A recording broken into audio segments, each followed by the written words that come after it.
बच्चों, आज की इस वीडियो में आपका बहुत बहुत स्वागत है। मैं आपको पाठ लंका में हनुमान 10 की पुनरावृत्ति करा रही थी। बाल राम कथा का पाठ 10 और आज बारी है पाठ 11 लंका विजय की। तो लंका विजय पढ़ाने के पहले मैं थोड़ी सी कहानी को पीछे की लेके चलती हूँ कि लंका में हनुमान जब सीता को खोजकर चारों ओर से परेशान हो जाते हैं और उन्होंने माता सीता से ये कहा कि मुझे भूख लगी है, मुझे खाने का आदेश दीजिए। तो माता सीता समझाती हैं कि नहीं, यहाँ तो बहुत सारे बड़े बड़े राक्षस इसकी रखवाली में लगते हैं, तो कुछ अनिष्ट हो उससे पहले तुम ऐसा काम मत करो। तो उन्होंने कहा कि वानर का स्वभाव होता है, तो मैं अपने स्वभाव से कैसे बरी हूँ, आप मुझे आज्ञा दीजिए, बाकी चिंता आप छोड़ दीजिए। माता उनको आज्ञा दे देती है, सीता माता की जाओ। और वो जाते हैं, पूरे वाटिका अशोक वाटिका के फल फूल खाते पीते तोड़ते तहस नहस कर देते हैं। अब लंका की राक्षसियों ने जब उसे देखा तो उन्हें बहुत आश्चर्य हुआ कि अब क्या करें। बहुत सारे राक्षसों को उन्होंने मार दिया और अंततः उसमें से राक्षसी जो थे सारे लोग भाग करके सूचना देते हैं कि एक वानर जो है वो वाटिका में घुस गया है और उसने पूरी वाटिका को तहस नहस कर दिया है। और अचानक सब कुछ देखते हुए वे वहाँ पहुँचते हैं। अब हनुमान ने राम को सीता द्वारा दिया गया आभूषण दिया। राम की आंखों में आंसू आ गए जब उन्होंने सब कुछ लेके सीता से भी आभूषण लिया, लेकर के वापस आते हैं। उसके पहले वो चाहता था कि किसी भी तरह से रावण का एक बार दर्शन कर ले, तो उसने खूब तहस नहस किया। राक्षसियाँ और सूचना पहुंचती है रावण के पास, वे उसे पकड़ कर ले जाते हैं, फिर मारना चाहते हैं, लेकिन नीति के विरुद्ध होने का विभीषण ने मना किया कि दूत को मारना उचित नहीं है। तो अंततः ये निर्णय हुआ कि इसकी पूंछ में आग लगाई जाती है और पूंछ में आग लगाने के लिए तेल कपड़ा पूरी लंका से इकट्ठा किया गया। रावण परेशान हो गया। हनुमान जी अपनी पूंछ बढ़ाते जा रहे थे, अंततः उसमें वो आग लगा देते लोग। तो उन्होंने अपना रूप छोटा कर लिया और आग लगी हुई पूंछ को लेकर वो लंका की प्रत्येक अटारियों पर उछल उछल कूद कूद के आग लगाते चले गए और अंततः अपनी पूंछ को समुद्र में जाकर बुझा दिया। माता सीता से विदा मांगी, उन्होंने भी एक आभूषण दिया कि इसे राम को दे देना। तो वो लेकर के वो चल देते हैं और दूसरे तट पर जो हनुमान की प्रतीक्षा में लोग बैठे हुए थे वो सारे लोग बहुत बेचैन थे। सब हनुमान को आता देख के ही बड़े प्रसन्न हो जाते हैं।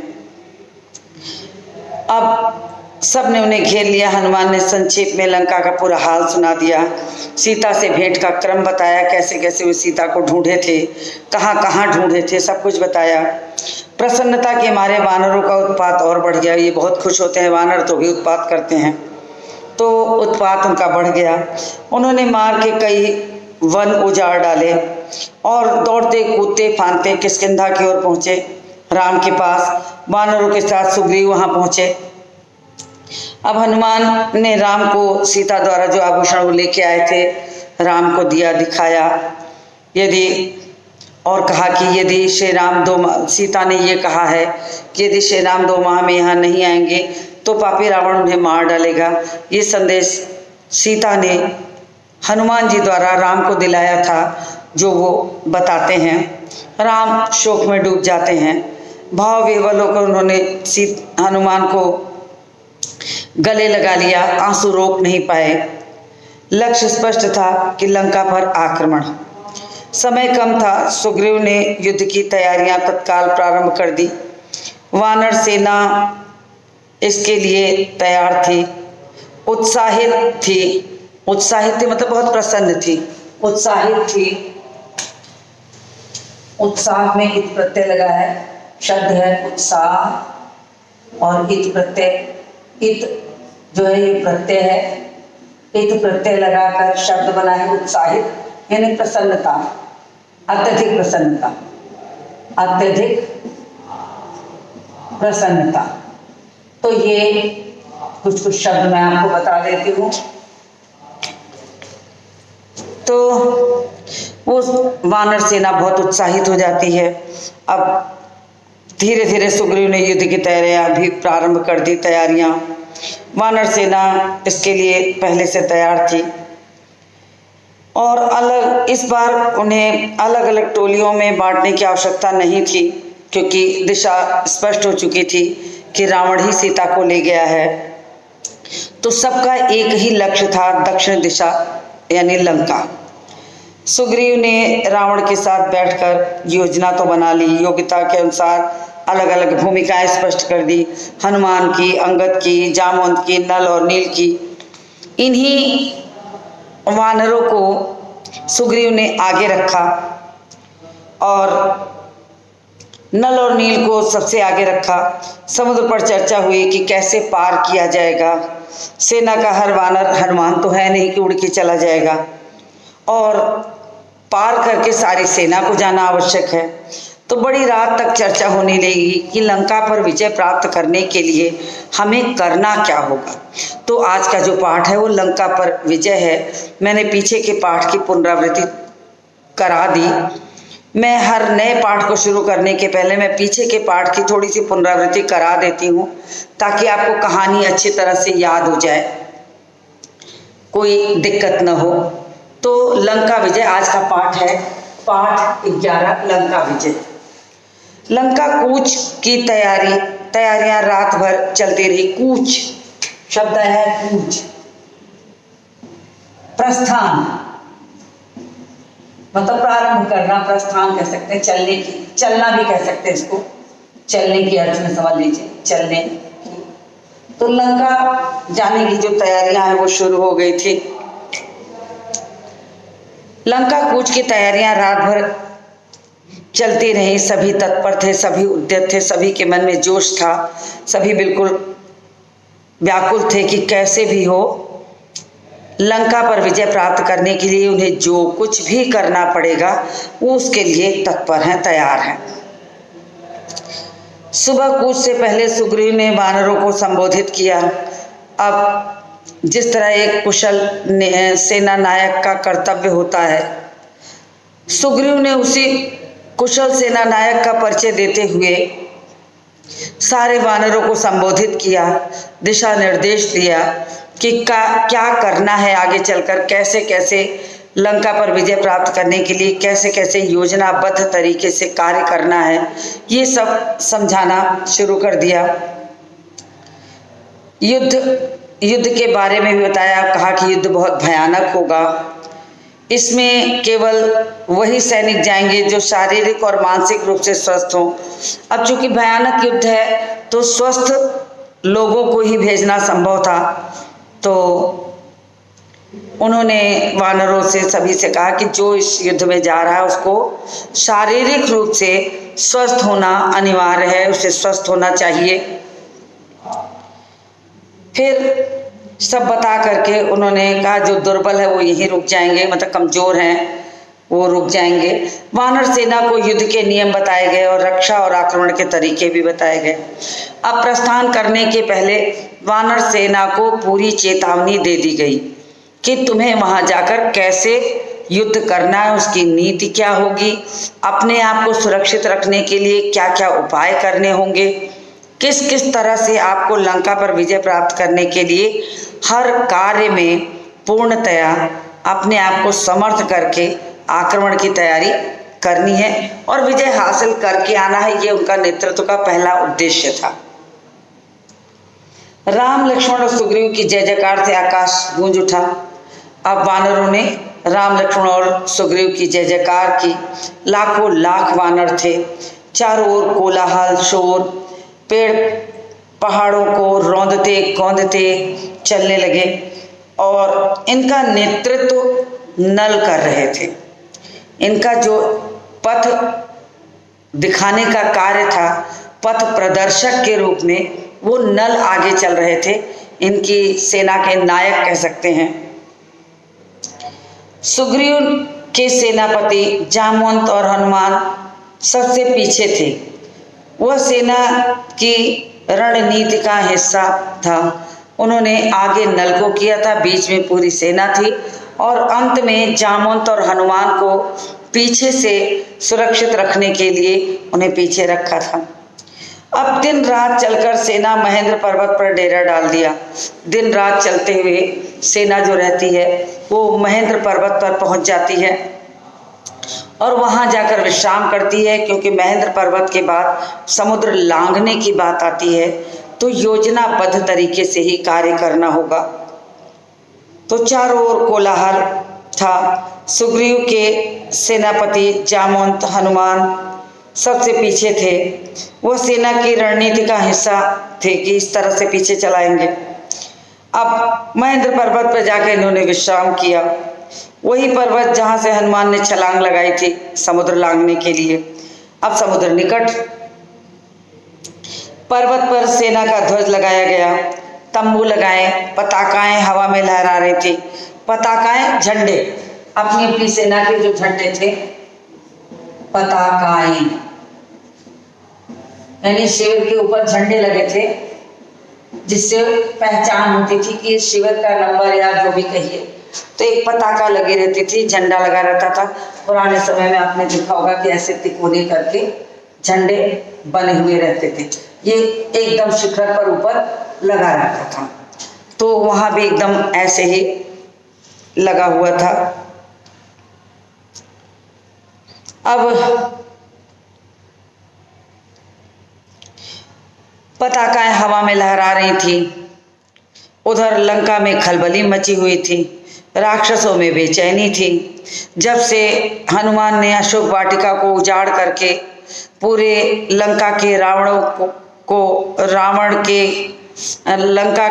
रावण के दरबार के राक्षसों और जो वहाँ अशोक वाटिका में नियुक्त थी राक्षस राक्षसियाँ, सबके घरों का बुरा हाल कर दिया था, तहलका मचा दिया था, तो खलबली मची हुई थी। राक्षसों में बहुत बेचैनी थी, उनके मन में डर बैठ गया था राम की शक्ति को लेकर। उनके मन में ये आ रहा था कि अगर जिसका दूत इतना शक्तिशाली हो सकता है, वो स्वयं कितना शक्तिशाली होगा, इसका अनुमान मात्र कर लेने पर वो बिल्कुल डर गया था कि डरने के अलावा उसके पास और कोई रास्ता भी नहीं था। क्या करता? अब राम से युद्ध तो करना ही था। राक्षस राक्षसियों को, रावण की सेना में तो अधिकतर ऐसे ही लोग थे, उनको राम से युद्ध तो करना ही था। इधर उनके बल को सोचकर ही वो डर गए थे। नगर में चर्चा का विषय यही था, लेकिन रावण इससे अनभिज्ञ था। रावण को अनभिज्ञ का मतलब कुछ भी पता नहीं था, कुछ भी पता नहीं था। अनभिज्ञ शब्द का मतलब होता है कुछ भी पता ना हो। अनभिज्ञ, अनभिज्ञ का मतलब कुछ भी पता ना हो, कुछ भी पता न हो।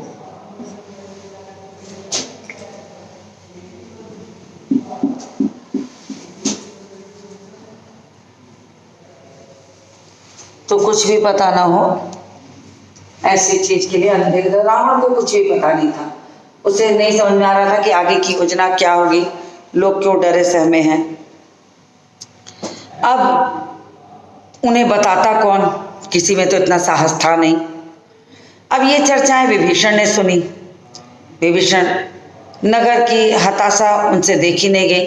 पूरा नगर निराश हो गया था कि जिसके दूत की इतनी बड़ी करामात है, जिसने पूरे लंका को हिला के रख दिया, जला के रख दिया, उसका वो स्वयं अगर लंका में पधारेगा तो क्या स्थिति होगी, ये सोच के वे डरे हुए थे। हताश सेना युद्ध नहीं कर सकती। अब उन्होंने देखा कि पूरा नगर तो बिल्कुल हताश है, निराशा से भरा हुआ है। निराश सेना कहाँ से युद्ध करेगी? वे रावण के पास गए, उसे सही स्थिति बताने समझाने। राम से युद्ध न किया जाए, उन्होंने कहा आप सीता को लौटा दें, सबका कल्याण इसी में है। अब विभीषण ने सोचा कि पहले एक बार रावण को समझा के देखा जाता है कि वास्तव में रावण को समझाना चाहिए कि वो सीता को लौटा दे, क्योंकि पूरे लंकावासी जो थे, नगरवासी जो थे, वे तो बिल्कुल डरे सहमे थे, और अगर डरे सहमे थे तो युद्ध कहाँ कर पाएंगे और जीतेंगे कैसे। तो विभीषण को ये लगा कि एक बार रावण को भी मनाना चाहिए, रावण को मना करके ये बताना चाहिए कि वास्तव में सीता को लौटा देने से बहुत सारी विपत्तियां दूर भी हो सकती हैं। युद्ध करने वाले जो लोग हैं उनको इस युद्ध को रोका जा सकता है। ये कहकर उन्होंने ये समझाने वो रावण के पास जाते हैं। अब ऐसी हताश सेना युद्ध नहीं कर सकती तो पराजय तो सुनिश्चित है। वे रावण के पास गए, सही स्थिति बताए, समझाने लगे और साथ ही साथ कहा कि आप सीता को लौटा दीजिए, सबका कल्याण इसी में है, सीता को देकर ही हम चाहें तो सुखपूर्वक जीवन व्यतीत कर सकते हैं। सीता मिल जाएंगी तो वो अकारण नहीं आएंगे और आक्रमण करने भी नहीं आएंगे। अब उन्हें लगा कि अगर सीता को लौटा दिया जाएगा तो इस युद्ध को टाला भी जा सकता है, इस युद्ध को टाला भी जा सकता है सीता को लौटा करके। रावण ने विभीषण की बात अनसुनी कर दी। अब रावण तो विभीषण से वैसे भी चिढ़ता था, तो उसने उसकी बात बिल्कुल नहीं मानी, अनसुनी कर दी कि जाओ, तुम डरते हो तो तुम मत आना। बहुत तरीके से डराया, धमकाया, धिक्कारा, उसे अपने कक्ष से निकाल दिया। कहते हैं कि उसने समझाने गया था तो रावण ने लात मार के निकाली थी। जब मंच पर चढ़ करके विभीषण रावण को अपनी बात रखकर समझाना चाहते थे कि सीता को लौटा देने में हम सबका हित है, तो रावण ने लात मार के विभीषण को सभा से निकाल दिया था। उनका मुकुट वगैरह गिर गया था तो सभा से निकाल दिए गए थे। फिर रावण के इस तरह से दुत्कारने पर अंततः वो राम की शरण में चले जाते हैं। तो रावण के पास गए, उन्होंने सही स्थिति बताने समझाने, राम से युद्ध करने को न किया जाए। उन्होंने कहा आप सीता को लौटा दें, सबका कल्याण इसी में है, सीता मिल जाएंगी तो वो आक्रमण भी नहीं करेंगे। रावण ने विभीषण की बात अनसुनी कर दी, उन्हें अपने कक्ष से निकाल दिया। क्रोध में स्वयं भी उठकर चल पड़ा सभा कक्ष की ओर। उसे राम के समुद्र तट पर पहुंचने का समाचार मिल चुका था। अब जब विभीषण ने देखा कि रावण किसी की नहीं सुन रहा है, उसे अपने कक्ष से निकाल देता है और खुद भी निकल जाता है, तो अंततः उस रावण को ये समाचार भी मिल गया था कि सेना जो है वो अब समुद्र तट तक आ गई है। सैनिकों ने राम की सेना की पताकाएं दूर से देख ली थी।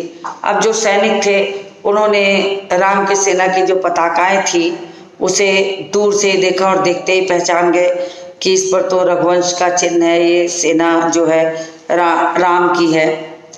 तो सैनिकों ने राम की सेना की पताकाएं दूर से देख ली थी। विभीषण रावण के पीछे चलते रहे, बोलते रहे, सीता आपके गले में बंधा हुआ सांप है, वह आपको डस लेगा। विभीषण ने अंततः बहुत प्रयास किया था कि रावण को सद्बुद्धि दे दें और किसी भी तरीके से इस युद्ध को होने से बचा लें, लेकिन रावण किसी भी तरह विभीषण की बात मानने को तैयार नहीं था। उसे समझ में नहीं आ रहा था कि वो क्या कहे, और रावण के पीछे पीछे विभीषण चलते जा रहे थे, अपनी बात रखते जा रहे थे।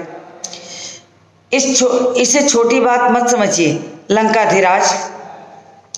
अंततः रावण को विभीषण ने समझाते हुए कहा कि ये बहुत छोटी बात नहीं है लंकाधिराज, लंका के अधिपति राजा, इसे आप बहुत हल्के में और या बहुत छोटे में मत लीजिएगा, और आप सीता को लौटा दीजिए, पूरी लंका बच जाएगी। बार बार विभीषण के ऐसा कहने पर रावण को बड़ा क्रोध आता है। अंत में उन्होंने ये कहा कि तुम मेरे भाई नहीं हो, शत्रु हो, मेरे शत्रु के शुभचिंतक हो। रावण ने विभीषण को बहुत कुछ उल्टा सीधा कहा और कहा कि तुम शत्रुओं से मिले हो, तुम शत्रुओं के पक्ष में हो, तुम मुझे खाली समझाने आए हो। और उसका क्रोध जो रहता है बहुत भड़क होता है और गुस्से में आके कहता निकल जाओ यहाँ से, मुझे तुम्हारा साथ नहीं चाहिए। अंत में रावण ने साफ साफ ये कह दिया कि मुझे तुम्हारा साथ नहीं चाहिए किसी भी तरीके से, तुम यहाँ से चले जाओ, इसी में तुम्हारा भला है। अब वहीं से विभीषण और लंका का जो रास्ता था अलग अलग हो गया। रावण जो था वो लंका का राजा था और लंका का राजा होने के कारण उसको उसकी बराबरी करने वाला तो कोई था नहीं, तो वो लंका का राज संभालेगा ही। लेकिन विभीषण को ये लगा कि वो वहां से निकल करके सीधे राम की शरण में चले जाते हैं और वहां जाकर के वो अपनी बात रखते हैं। हमारे शिविर फिर विभीषण उसी रात लंका से निकल गए 4 सहायकों के साथ। उन्होंने राम के पास जाना उचित समझा। उसके बाद विभीषण वहां से अपने 4 सहायक लेते हैं और सीधे जाते हैं राम के शिविर में। और राम के शिविर में पहुंचकर उन्होंने सूचना भिजवाई। अब लक्ष्मण को, अन्य वानरों को, सेना नायकों को ये लगने लगा कि निश्चित ही ये रावण की सेना का कोई मायावी राक्षस है जो वेश बदलकर राम के शिविर में घुसकर उसकी राह समझने आया है, टोह लेने आया है, पता लगाने आया है कि युद्ध की योजना क्या है, कैसे युद्ध होगा, सब कुछ पता लगाकर वो रावण के पास जाएगा। तो लेकिन उन्होंने राम के पास जाना ठीक समझा। अब समुद्र पार राम के शिविर में अचानक खलबली मच गई। एक वानर चिल्ला कर सबको सावधान कर रहा था कि हमारे शिविर में राक्षस आ गए हैं। अब एक वानर वहां चिल्लाना शुरू करता है। जब देखता है 4 लोग के साथ विभीषण चले आ रहे हैं तो उसे ये पता लग जाता है कि निश्चित ही है कि रावण की सेना का कोई मायावी राक्षस है। तो शोर मचाना शुरू कर देता है और चारों ओर खलबली मच जाती है। विभीषण कुछ दूर खड़े थे। वानरों ने उन्हें सुग्रीव के सामने पेश किया। विभीषण को वानरों ने पकड़ा और ले जाकर सुग्रीव के सामने पेश किया। सब उन्होंने पूरी कहानी सुनाई सुग्रीव को और बताया कि वानर राज में लंका के राजा रावण का छोटा भाई हूँ। उन्होंने अपना परिचय ऐसे ही दिया कि ये सच है वानर राज कि मैं लंका के राजा रावण का छोटा भाई हूँ, मैं राम की शरण में आया हूँ, आप मुझे उनके पास पहुँचा दे।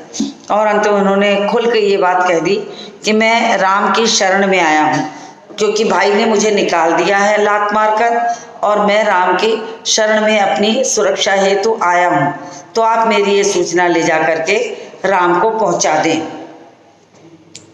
आप मुझे उनके पास पहुँचा दें। विभीषण के चेहरे पर डर नहीं था, विश्वास था, शब्दों में षड्यंत्र नहीं था, कातरता थी। अब उनके विभीषण के चेहरे पर कोई डर नहीं था, बिल्कुल विश्वास से कि शरण गए प्रभु राखिए सब अपराध विसार, कि अगर भगवान राम की शरण में चले जाएंगे तो सारे अपराधों को क्षमा करके उन्हें शरण में ले लेंगे। तो विश्वास था उनको कि शब्दों का षड्यंत्र नहीं था। उन्हें लगा कि नहीं, ये जो बोल रहा है वो झूठ नहीं हो सकता, विभीषण झूठ नहीं बोल सकते, तो ये षड्यंत्र नहीं है, धोखा नहीं है। कातरता थी, एक भाव ऐसा था दया का कि उन्हें शरण में लेने के लिए व्याकुल थे कि उन्हें शरण में ले लें। याचना भी थी, प्रार्थना था, निवेदन था, दया थी, विश्वास था, कोई धोखा नहीं था। तो सुग्रीव को उनकी बात पर फिर भी भरोसा नहीं हुआ।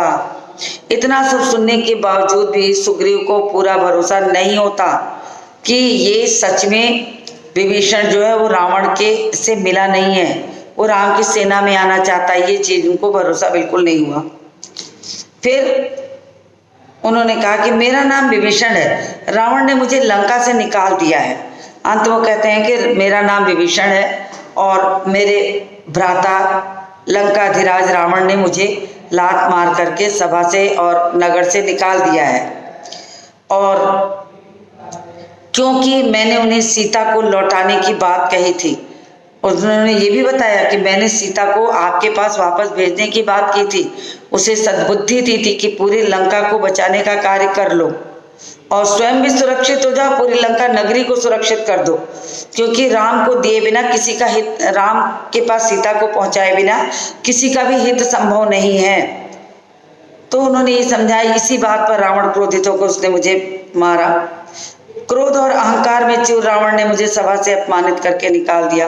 अब रावण को ये लग रहा था कि ये विभीषण उस वनवासी राम से मिल गया है और इसलिए ऐसा कह रहा है।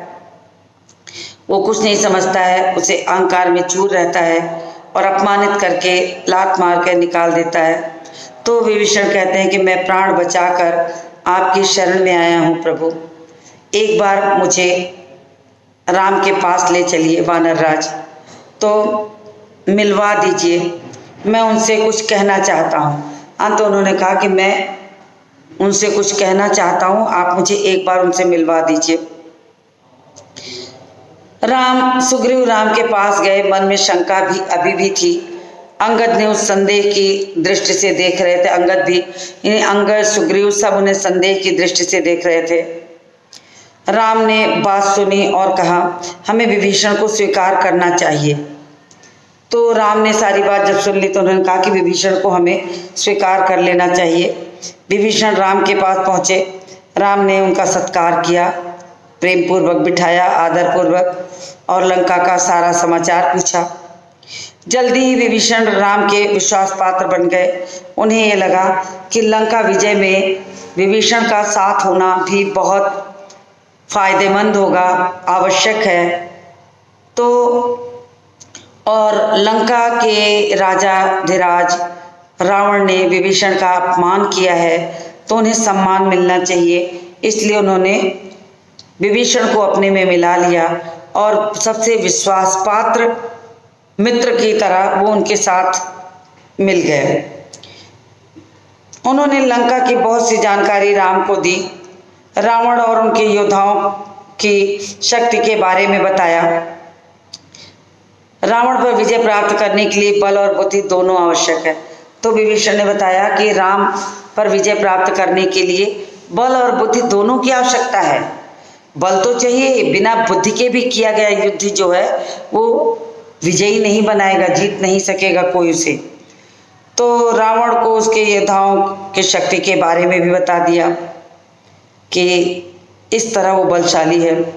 विभीषण तुम चिंता मत करो, राक्षस मारे जाएंगे, लंका की राजगद्दी तुम्हारी होगी, भविष्य तुम्हारा है। राम ने पूरे विश्वास के साथ विभीषण को समझाया कि तुम घबराओ मत, कभी न कभी ऐसा समय जल्दी ही आने वाला है कि सारे राक्षस मारे जाएंगे और मैं विजयी बना करके लंका पर विजय प्राप्त करके तुम्हें लंका का राजा बनाऊंगा। राम की सेना के सामने एक बड़ी चुनौती थी, समुद्र कैसे पार करें। अब बहुत कठिन समस्या आ गई थी, समुद्र का रास्ता वो नहीं जानते थे। तो राम को क्रोध आ गया। वो देखते ही देखते उन्होंने ठाना कि समुद्र को जीतने की बात की कि मैं इसे सोख लूँगा यानी सुखा दूंगा। तो राम